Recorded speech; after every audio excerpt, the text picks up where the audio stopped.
Hey guys, it's Sam. I just wanted to pop in and update you on this planner, Commit 30, and how I've been using it, pros and cons, my feelings about it since I started using it. If you saw my last video, this is not the Commit 30 that I got in the mail.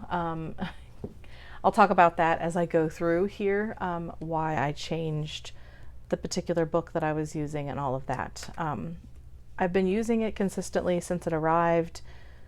It's not completely fleshed out yet because I had been too busy to go back in and back plan what had been in my Hobonichi weeks, and now I've had to go back in and back plan what I had planned in the last couple of weeks in the Commit 30. So eventually I'll completely back plan this, but not yet. For now, I wanted to show you how it's going and show you some pages that don't have personal information filled in yet, so you can kind of see how I've added to this planner to make it uniquely my own. So if you're interested in seeing more about this planner, keep watching. All right, so if you have seen my Hobonichi Weeks videos, you'll know that I really like to make this whole space, this 2-page layout in the Hobonichi Weeks, my own. I really do like kind of the ideas that are here for things that you can do for 30 days. And this. So the only thing I changed here is that I added a Coffee Monsters Co. little year sticker here. This is in craft paper and I really liked it. Then I took some scrapbooking paper that I've had for years and plopped it in here. I actually had used repositional tape because I had put this in the yellow one that I started this process with. And since then I have added just a couple of vinyl stickers, leaving some room for some more. And then I used one of those Target back to school clear pockets to put pictures and other stuff in here. So I really like that this is both functional and nice to look at. Of course I have an ollie clip on the front here. I haven't done anything with this, nor am I going to. This I will use, but I need to sit down. This is where I'm going to track my PTO. I just need to sit down and like have all of it in front of me, the planned days, so that I can fill this all out at once. Of course, you have the 2024 calendar, which I think is just good for looking ahead. There is another set of calendars in the back here that you can use for forward planning as far as doctor's appointments and such, which if I get those, I'll fill them in back there. The thing that I really loved about this planner and what caused me in the end to jump ship when I was trying to simplify is that I felt like planning had become a little bit more about the aesthetic and less about the actual like function of planning, even though I felt like I was still a very functional planner. I was spending too much time thinking about the way that it looked or how neat or not neat my handwriting was. I've talked many times before about my struggle with the Tomoe River paper and the Hobonichi Weeks and worrying about smearing and if you can highlight, and I just really wanted to move into something that I didn't have these preconceived ideas about what it should look like and just kind of be able to write in it and make it useful. The other thing that really drew me to this planner was that I had lost sight of part of what made planning really useful to me in my life, and that was goals. Setting goals, making goals, and all of that. So this planner has all of that already built into it. So I've already filled out my vision for the things that I want for my life for this coming year. And then you kind of bring those wider goal buckets down into a smaller goal. This would have been for January and February when I wasn't consistently planning in this planner. So my goal for March is to tidy and declutter our house. I don't know if I'll cover this with something. It's not like on my major to-do list, but I likely will, just because I don't need this, but it's helpful that it's there.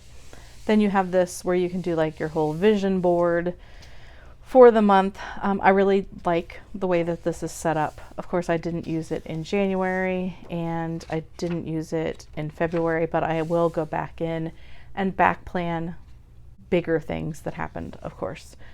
As you can see, I have added some tabs. These are not perfect. I really struggled with like letting go that it was not going to be perfect. These are actually made for the Hobonichi weeks, but I never put them in the Hobonichi weeks. One of the things that I would prefer changed about this planner is that you have all of the pages for your months separated within the weeks. You also have the goal planning within the months as well.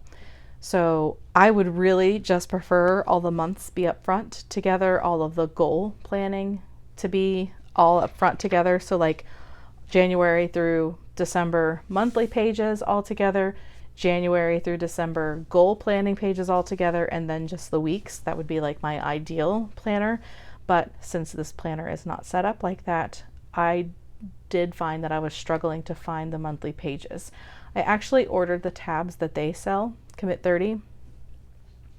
They have one that follows this whole like goldish and black color scheme, which I don't know, I wasn't immediately drawn to it. If it had just been black, I probably would have gotten that one.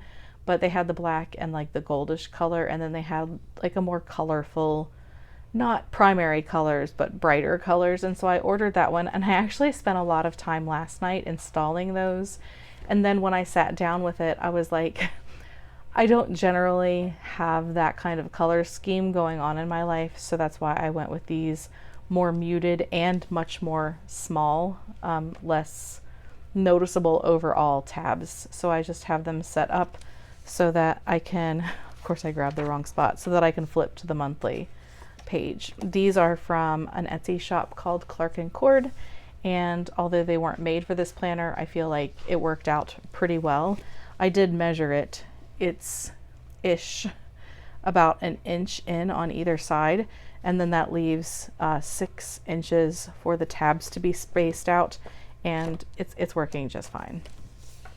So I think that that was a really important addition for me. I also cut out the ribbons because they were making me a little bit crazy as usual. So nothing filled in for January yet. I did do a little bit of planning in February. I did monthly planning here, and then this was like a busy week otherwise with like COVID going on in our house. I didn't get it this time, but we were busy, and so I didn't do a lot of planning. There will be some things that I back plan here, but I really got started with the planner this particular week. So last week is my first week in the planner. I really am enjoying the space that this provides. The planner doesn't feel overall too big or too bulky to me, but there's just so much more space to write. The Hobonichi weeks also usually felt like it had space enough to write, but I just continued to struggle with that paper. And then I went back in trying to plan this week in the Pocket Moleskine, and I was just finding that I wasn't having enough room. And so I was like reinforcing to myself that this is kind of what I need right now. I'm not using everything to its fullest advantage, but I'm still kind of feeling my way through this planner and still really enjoying it. I do have one of the Midori index tabs here so that I can turn to my current page. And so this is my first complete full week in this planner. And I'll go ahead and mention now why I switched planners. So this one was the one that the color I was drawn to the most. This was the like sunshine yellow or the mustard yellow. And I decided to get it because it was the color that I liked best in the Imperfect sale. And it had a Sunday start, which I thought that I would be okay with. And I've mentioned before, my brain works as the monthly calendar that I've seen my whole life starting on Sunday. That's my preference for seeing a week in a monthly view. But my brain is also used to seeing a weekly view start on a Monday. How I'm able to like put those two things together in my brain, I don't know, but it works, and it works really well for me. So my thought was that I would do the Sunday start. But even though in my head, Sunday is the first day of the week religious-wise, even my work week-wise, I tried to make it work with the Sunday start, and it was just frustrating me. And I decided in the end that I'm in my weekly view far more often than I'm in my monthly view. And so I'm just going to be super careful about the monthly starting on Monday and make this make sense for my brain as far as the weekly goes. So I ended up getting this one as a Monday start, and although it wasn't in the imperfect sale or whatever, it was still not full price.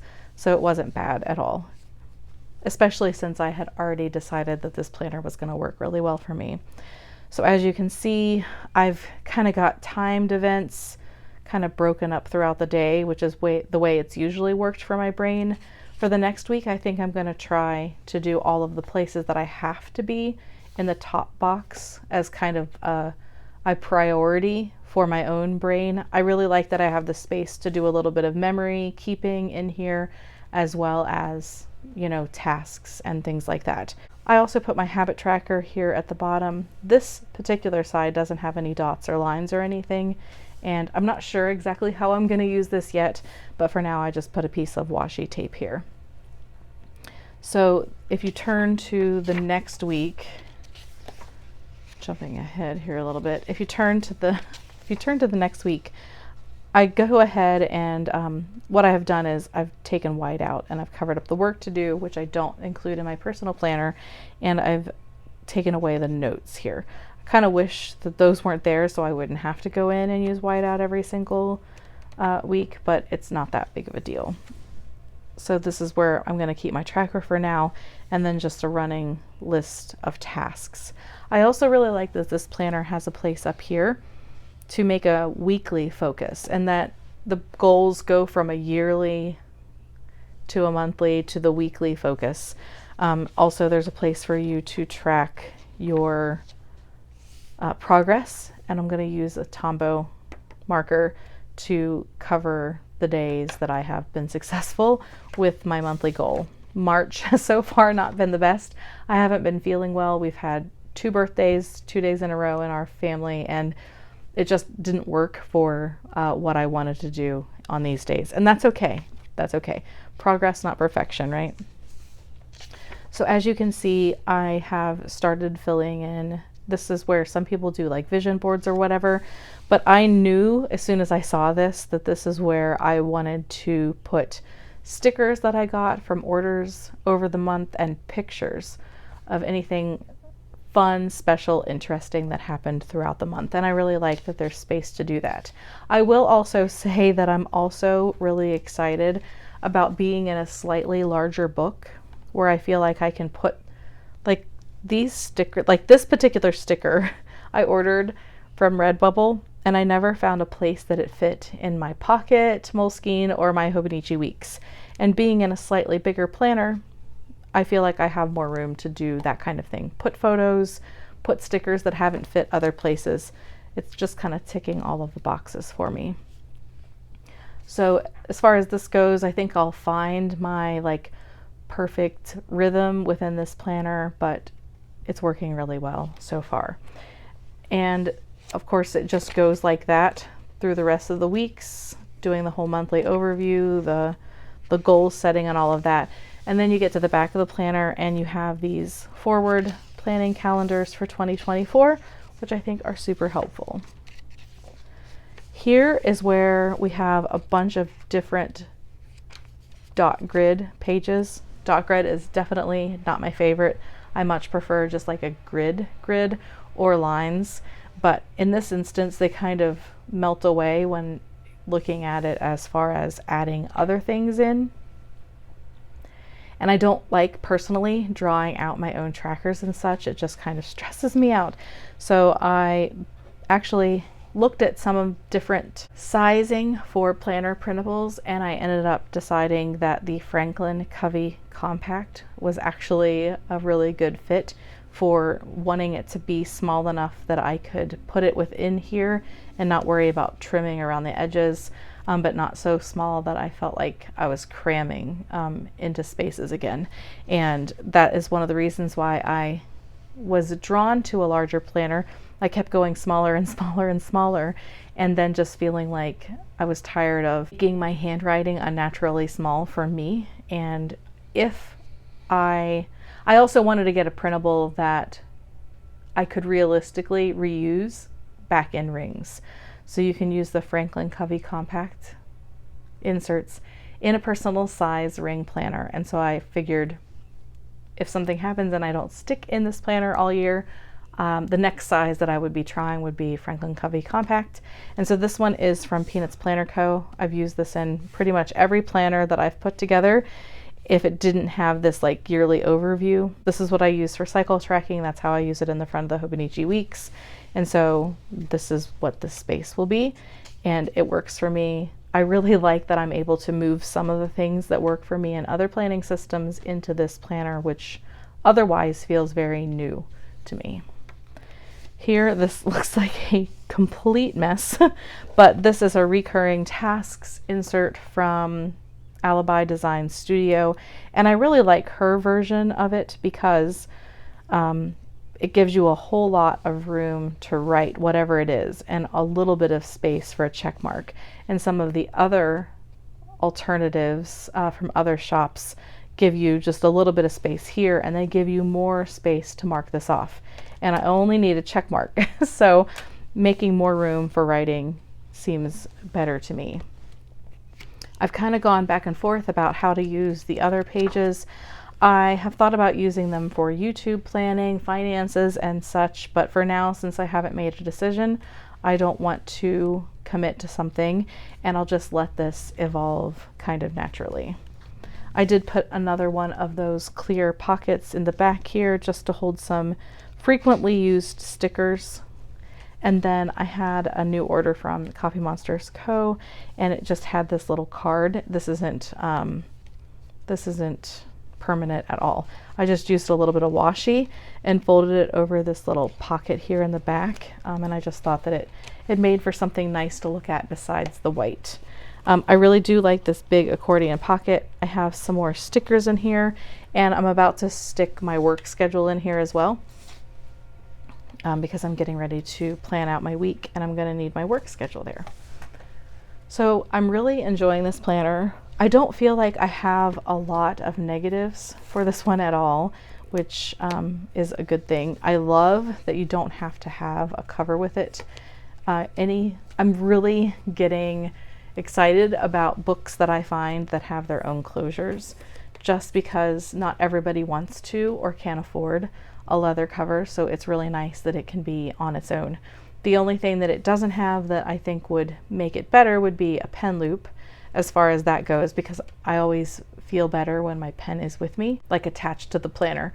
But I've just been throwing it in the pocket of my tote, so it's not a big deal at all. I do have a cover here that I received from Siobhan from Just Scribble. I bought it used from her, and it does fit really nicely. I wanted to show you in case you had been wondering about that as well. Oh, I have some Post-its back here too. I didn't remember that I had covered those up. But as you can see, this is definitely not permanent. My washi tape is not very sticky. But if I wanted to have it in a cover, it fits really nicely in here. She had already cut the bookmarks out of this one. You just have to be kind of careful with the elastic or it'll make a hump, but I'm not gonna like spend a lot of time fighting with it. And of course, if I have it like this, I now have a pen loop attached here. This one lies really flat, which some of the Moterm covers do not lie flat, like at all. So this one is nice. But I will say that now that I've been like going around with the smaller planner without a cover, I'm not sure how much I'm going to use that. My intentions were to use this cover and put like an all-purpose notebook back here that I could just kind of scratch notes down into. My struggle is how I will use all of these pockets. I felt like with the Hobonichi weeks that the pockets were a little smaller and I could ignore them a little bit more. But these pockets are really wide and just very noticeable to me. And I'm not really all that into deco as far as that goes. So I'm not sure. I put it in here and then I took it out. I really have been enjoying it being a little bit more smaller in form factor. And then I am waiting for Hand Stitch Leather Tea to reopen their shop. I'm going to get one of the covers that has the pocket on the front and the pocket on the back. And Hers are just a little bit more slim. I'm not going to get one of the magnetic or the wraparound closures or anything, just because I really have been enjoying writing without something in my way over here. And if I just use the elastic, then it's not going to be in my way to have a cover on it. So for now, I've just been carrying it like this, but I like to have options for when I want to use a cover. As far as getting back to my point of the cons of this planner, really the only other thing that I would prefer would be these times to be eliminated on the sides. They're not spaced evenly anyway, so I feel like those could go away. I kind of would like aligned lists through here, but I've been doing really well without it, so that's not a big deal either. The main thing would be, I guess, the months not being inside the weeks, but I think that it's going to be something that I get used to very quickly, and now that I have some tabs on here for the months, it's not going to be a big deal at all. It's just kind of a little thing that would make it more perfect, I guess, which I'm trying to get away from anyway, so it's not a big deal. I don't mind at all that this planner doesn't have lines. I think because of the paper not being finicky, now that I've spent so much time like stressing over pen and whether or not it was going to smear or if I could highlight over it or if I felt like I could control my hand as I wrote, it's just really nice to pick up a normal pen, which everybody uses these and I get it. I don't like the way these write in Hobonichi Weeks, and I never could like get over that. So this is a Uniball Jetstream, and this has got 0.7 inks in it, and it just really writes nicely. Immediately I highlight over it, no issues, and I feel like I control the pen. It has like enough feedback to it, and I just feel like with the Hobonichi Weeks, it just kind of feels like the pen is slipping across the paper. I did some pen tests here as well. I was thinking about going back to a gel pen, but I've been surprisingly enjoying this ink, and I don't think that I will be going back to a gel pen just yet, but it does make me feel good knowing that if I do, it's not going to be a problem. So here's just a couple of things that I did. There's some Tombow markers, there's some mild liners, and different pens, and there was just a little bit of bleeding. Let's see, where is that? Here where I stopped with the mild liner. They always have kind of a sharp edge to them when you finish your highlighting as opposed to the Tombow, which I guess is why I enjoy using the Tombow more anyway. So these are my like highlighter of choice, and I think that that's probably the way that it's gonna stay. I'm really happy that I ordered this. I am ultimately more happy that I landed with this particular cover. I would like it if there was like a taupe or a nice warm neutral but lighter shade other than gray. If you get the Sunday Start, there's also a black, but I do like that they offer this. I thought that I would be sad if I didn't get this one because like it has a pattern to it, and I figured that's like this year's pattern, and I'd want to have a set of planners on my shelf that had like every year's different pattern or whatever, but I've in the end decided that I'm much happier with something that's just a little bit more plain and neutral looking overall. If you're still thinking about this planner but you were waiting to see if this passed or failed with me, it's definitely a pass. I did try to, just like as a test, which I don't know why I do this to myself, I did try to get back into rings, and I just love setting rings up, and I love that you can move all of the things around, and it's so completely you, and that you just build it from scratch. But I just really am enjoying being able to open up a book and start writing something in, you know, sitting at a restaurant, and you don't want to be, I don't like working in the rings, but I don't always like to be popping things out to write on a table or whatever. So I've really been enjoying a bound book, and I feel like I've tried so many things this year. I'm going to be doing a video on like all of my planner fails as well, and this one is going to be not a planner fail. I can already tell. It feels very natural to be in this book, so I'm really happy with it, and I just thought that I would come on and share it with you guys. If you have any questions or just want to chat about this planner, please leave them in the comments below. Can't wait to hear what you think about it. If you like this video, don't forget to give it a thumbs up. And if you're new around here and don't want to miss out on future videos, don't forget to subscribe. Thanks for watching, and I'll see you again soon. Bye, guys.